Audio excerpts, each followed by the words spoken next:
moongdal idli. இது தமிழில் பைத்தம் பருப்பு இட்லி. தேவையான பொருள்கள்: moongdal 2 கப்பு, 2 டீஸ்பூன் அரிசி. அதை நம்ம தண்ணியில் கழுவிட்டு நினச்சி வச்சிடணும். 3 மணி நேரம் அது தண்ணீரில் ஊறணும். அதுக்கப்புறமா அதை நம்ம அரைக்கணும். நல்லா திக்கு மாவாக அரைச்சி வச்சுக்கணும்.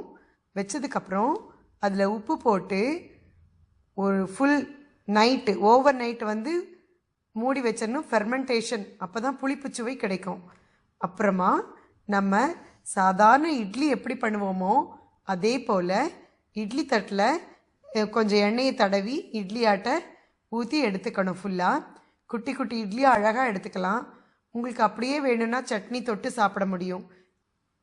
அடுப்பில் பாத்திரம் வச்சு கொஞ்சம் எண்ணெயை விட்டு கடுகு, ஜீரகம், பெருங்காயப்பொடி, கறி லீவ்ஸு, ரெட் சில்லி, அதுக்கப்புறம் நம்ம கொரியாண்டர், அதாவது கொத்தமல்லி தழை நிறைய போட்டு அந்த ஃபுல்லாக தாளிச்சது ஆனதுக்கப்புறம் நம்ம ஒரு பாத்திரத்தில் எடுத்து வச்ச அந்த மினி இட்லி, நம்ம மூங்டால் இட்லிக்கு மேலே அதை கொட்டிடணும்.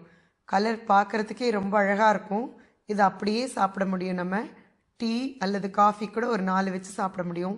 சூப்பராக இருக்கும். இல்லை புதினா சட்னியோ மிளகாய் சட்னி எது வேணால் வச்சு அப்ளை பண்ணி சாப்பிட்லாம். கட்டாயம் பண்ணி பாருங்கள்.